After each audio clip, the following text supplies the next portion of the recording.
Welcome to the podcast series from the specialists at Penn Medicine. I'm Melanie Cole, and today we're highlighting low-dose radiation for osteoarthritis. Joining me in this panel that we have for you today is Logan Barnes. He's a physician assistant, and Dr. John Plastaras. He's the vice chair of clinical research at Penn Medicine. Thank you both for being with us today. And Dr. Plastaras, I'd like to start with you for just a little bit of a table setting for us. How did low-dose radiation therapy break onto the scene as a treatment modality for conditions other than cancer? Thank you, Melanie, for the question. I think it's a confluence of three things that happened around the same time because these treatments have been given for decades in Europe and Germany in particular. So it's nothing really new to the world, but certainly is new to the US. So there was a review article published by Austin Dove from Vanderbilt that really got everyone's attention. It was published in our main journal, and everyone started asking questions about, should I implement this in my own clinic? So that was step one. But I think there's some bigger forces out there. I think that there's been a real surge in alternate treatments for osteoarthritis. A lot of patients who may have taken OxyContin for their osteoarthritis have been steered away from that. So there's a big push from the folks who take care of these patients to look for alternatives. And all those three things together have really come to a head. And our organization, Astro, has really made a push to explore this. And last year's meeting was actually dedicated to the use of radiation therapy for non-malignant conditions.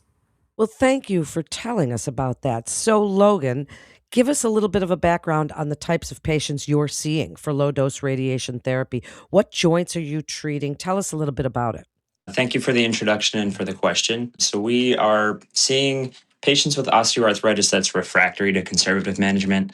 We're really looking for patients that have tried oral medication, physical therapy, cortisone, hyaluronic acid injections, other types of injections, and they still have symptoms. They still have limited function.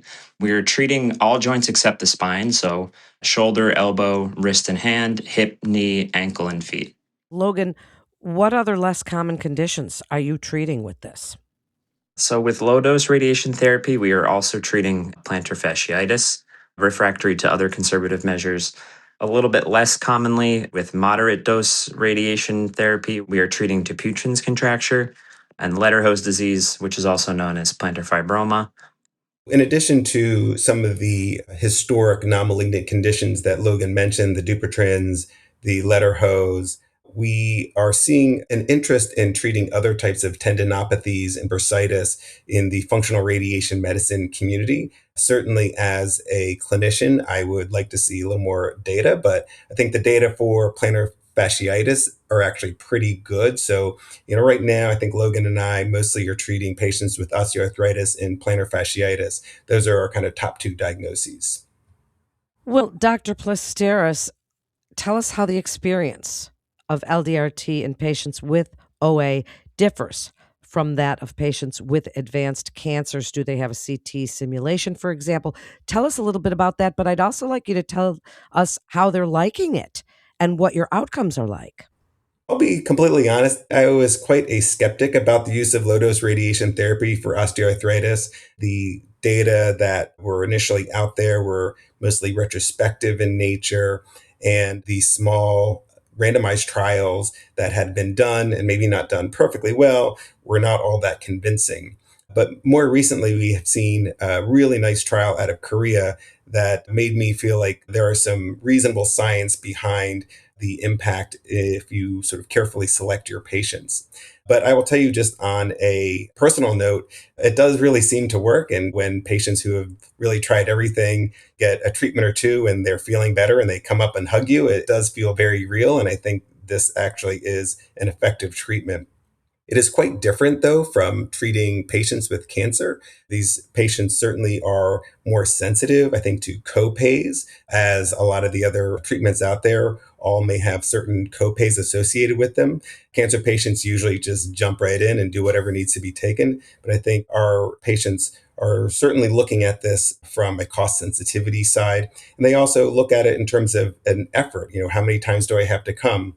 And as you asked, our process is still pretty much the same. We start with a consultation.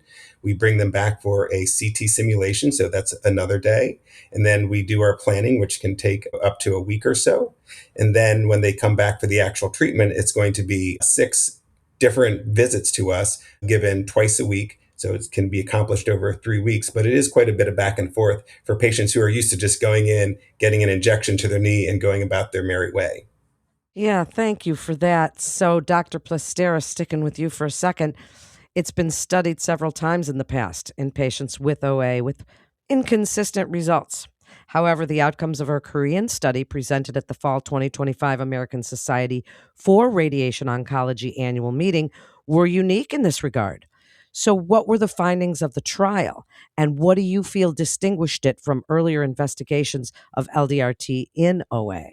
I think the trial was important in that it did a sham treatment, so absolutely zero treatment. Then they compared it to 2 other doses. So 3 gray, which is the typical dose that we use, which is zero point 0.5 gray times 6. And then they had this other interesting arm, which is zero point 0.3 gray in 6 fractions. So they set this up at a 3-arm study. The other thing that they did really well is they limited the patients who could enter to having what I would call a moderate osteoarthritis of the knees. So there is a scale called the Kellgren-Lawrence scale that looks at how bad the osteoarthritis is. And they did not enroll patients who had a 0 or 1, and they did not enroll patients who had a 4. They only looked at the 2s and 3s. So those are the patients in between. And I think that was really important in terms of their criteria. And then the other thing that they did is they actually kept patients from taking anything other than Tylenol. So there was a fairly good scientific look at what the impact was of the low dose radiation on its own without being interfered by other medications such as narcotics or NSAIDs. So I think that really distinguished it and led them to see an improvement rate in the 3 gray arm of around 70% compared to the sham arm, which was about 40%. So that was pretty convincing and quite statistically significant. Interestingly, the zero point 0.3 gray arm was numerically superior to the sham arm, but was not statistically significant. So it does seem that even teeny tiny doses might have an impact. We're still learning about that for sure. And there's a lot of preclinical work that we're actually doing at Penn to try to explore some of those concepts. Well, to expand on that, Doctor, I understand you'll be starting a clinical trial with a grant from the Radiation Oncology Institute. Tell us about that trial and its main objectives. The trial that we're planning on starting this summer is a prospective trial where we are going to treat patients with osteoarthritis, regardless of location. So, all the locations that Logan mentioned, we will be collecting additional quality of life instruments. So, we're going to be looking at pain, but not just a simple pain score. We're going to be looking at a multi-dimensional pain score. We'll also be looking at functional scores that will then break down into upper and lower halves of the body. So we're really going to see how this impacts not just pain, but also function. And the thing that I think is most interesting about it is that we are doing this in a population that has not been studied well before.